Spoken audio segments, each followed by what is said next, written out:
Hello, it's Katie here. Now today I'm not actually going to share any beading with you, although if you like the necklace I'm wearing I'll give you a link to the pattern for that. What I wanted to share is a really fun little idea for using up these. What is that, you ask? Well, it's basically an empty reel of Fireline. So if you do a lot of bead weaving, you probably end up with a lot of those. Yes, you absolutely can put them in the recycling, but I've also discovered a really handy way of upcycling them. So I use mine to store my tools. Now, that's not going to be very descriptive, so let me show you exactly what I mean, and then I'll show you how to create this project.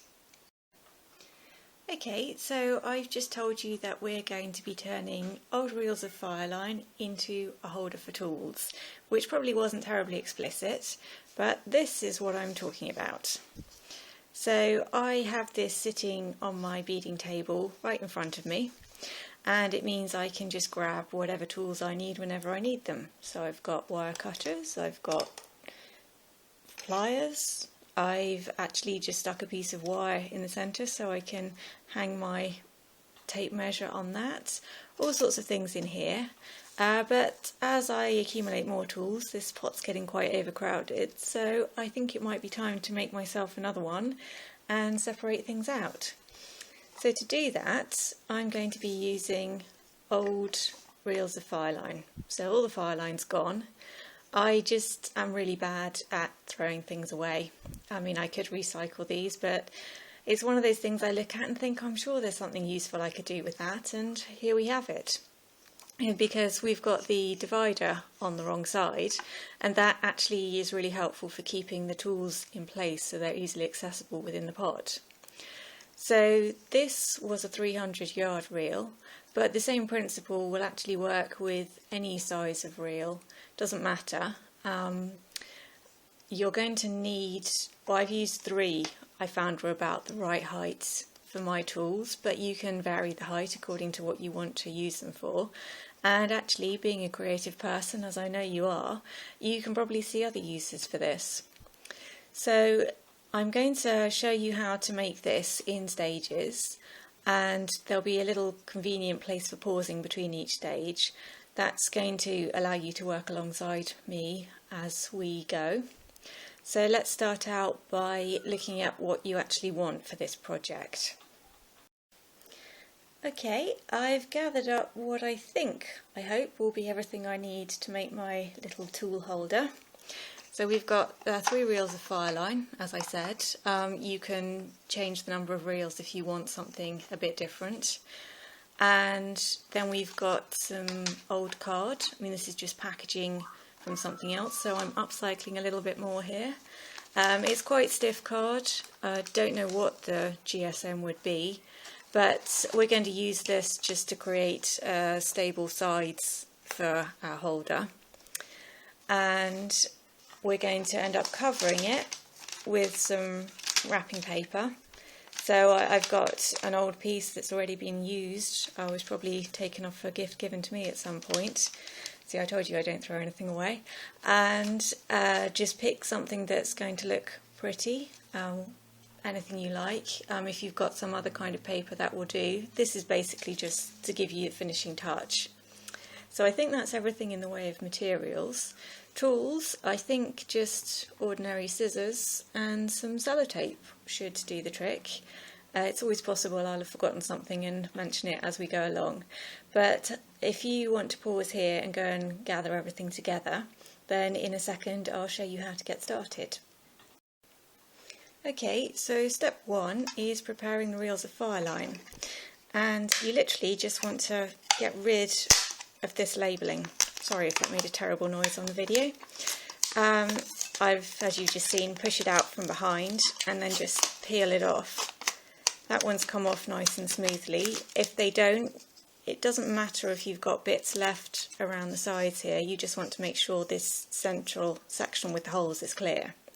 So I've already done that on my other 2 reels.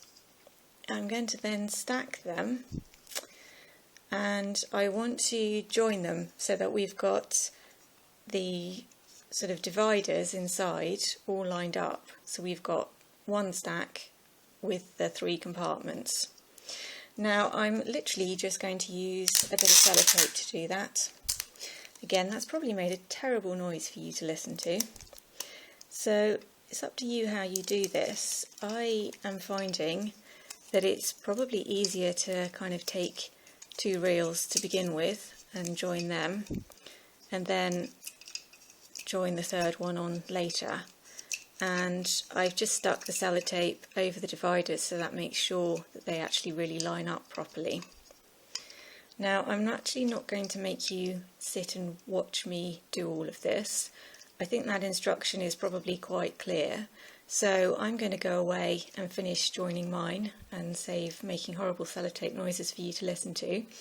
And if you'd like to pause the video here, you can get that far with your project and I will come back and show you what we do next.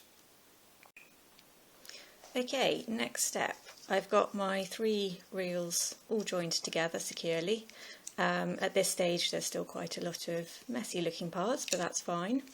The next step, you want to bring in a piece of card, and we're actually going to create a flat base bottom which will stop the tools from just falling out the bottom.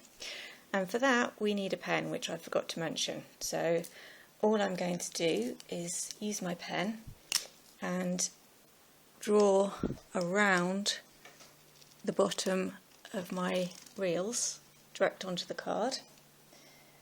I'm using a piece that has had a few other circles taken out of it, so there's just about space left for this one.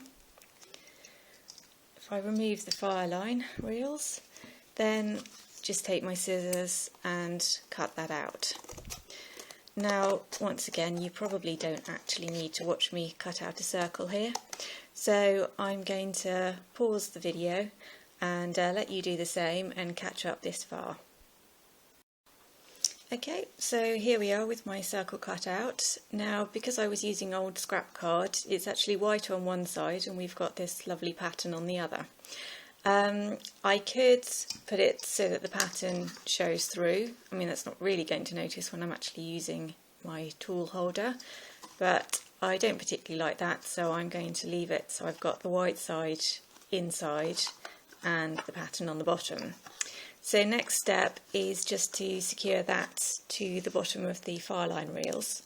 Again, I'm just going to take little strips of sellotape and stick them onto the reel and fold over onto the edge. I mean, if you prefer to use glue or double-sided tape, something like that, you can do. You don't need it to be solidly secured all the way around. I'll probably end up with roughly about 8 pieces just to hold it enough to keep everything in place, because we're going to cover it a little bit more in the next stages. So I'm going to continue doing that with mine. Let you take another pause here and do the same with yours so you can attach your circle to the bottom, and then we'll move on. Okay, so the next step is to sort out the sides. I've got my circles secured to the bottom. I've got another piece of old card here, and this is actually A4 plus a bit folded over. I'm just checking because I think if I squeeze it tight it will just about meet around. So that's brilliant because I know the length is going to be perfect. All I need to do now is mark along the width. So I'm going to lose this edge that's got the fold here. Just going to grab my pen and mark the other side so I know where I need to be cutting.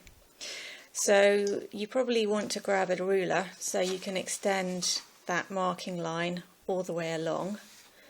Then what you're going to do is cut your strip ready to stick around the edge. So again, we'll have another pause here while I cut out my strip, and I'll be back with you shortly. Right, here we are. I've got my strip of card. Again, I've got a choice whether I put picture outside or other side outside. It's going to end up covered with the wrapping paper, but I think I'll still stick the brighter coloured side so it's against my reels. I'm just going to wrap that all the way around. I did get the fit right, which is always a nice surprise. And then holding that in place, let me get a piece of sellotape and just anchor that for the moment. Now I want to secure it more firmly, so I use slightly longer pieces to start filling down. I can let go of it at this point, and let's take this piece up and just fold it over the top a little bit. Now I want to make sure, it doesn't matter too much if the top's sticking up slightly. I mean, it doesn't want to be raised too high, but this is fairly flush with the Fireline reels. I want the bottom flat though, because that's obviously what's going to stand down. And what I'm going to do is just take short strips and stick them so they extend down the side and cover onto the bottom. And I'm going to do this all the way around so that I've got a nice solid base here. So once again, this probably isn't a step that you need to sit and watch me do. So I will pause the video here and let you catch up with yours. But hopefully this is all nice and simple and really quite obvious to do.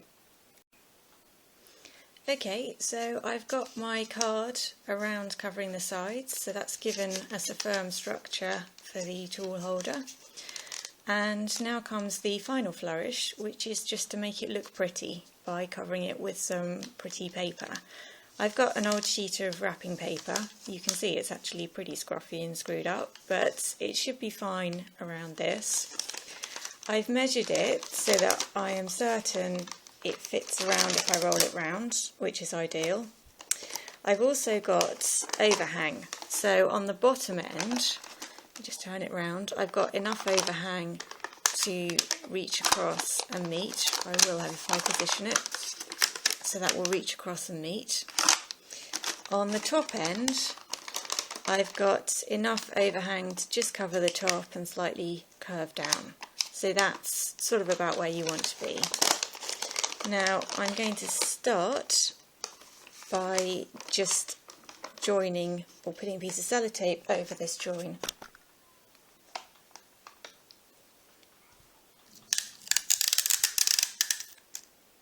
Again, I'm going to try just with small pieces to begin with.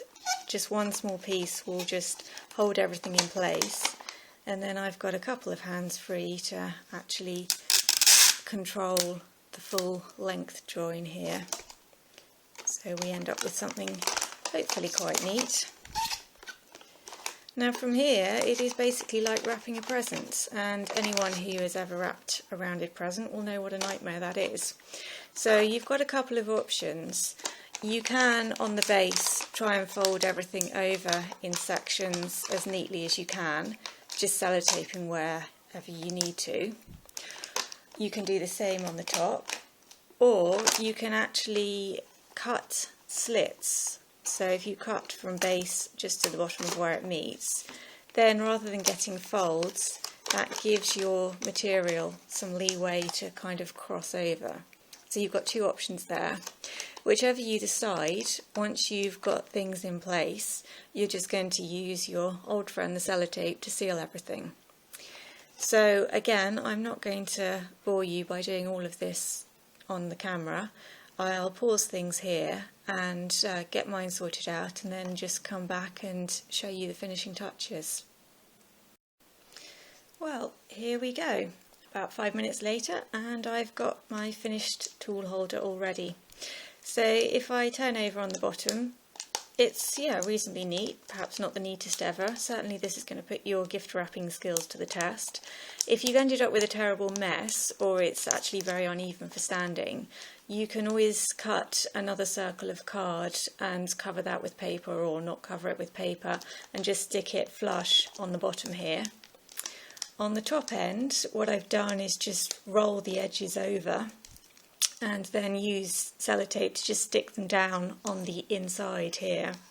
So, I mean, if I really look closely, it's not the neatest thing ever, but at a glance, it's perfectly serviceable.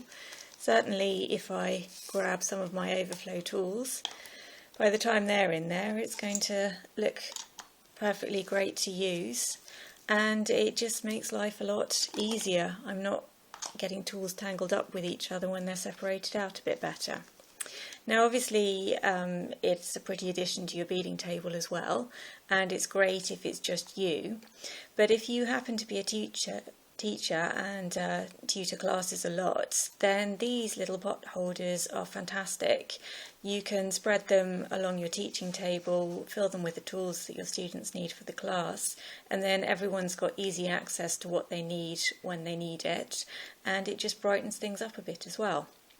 So hopefully you'll agree that that was a bit of a fun diversion from beading that's not unrelated to beading, and a little project that makes good use of all those empty reels of Fireline. I'm sure you can think of other things you could store in these as well, so maybe you don't need to just keep this for beading. It's something you can use anytime, and certainly taken less than half an hour for me to make it, so I hope you enjoy it too.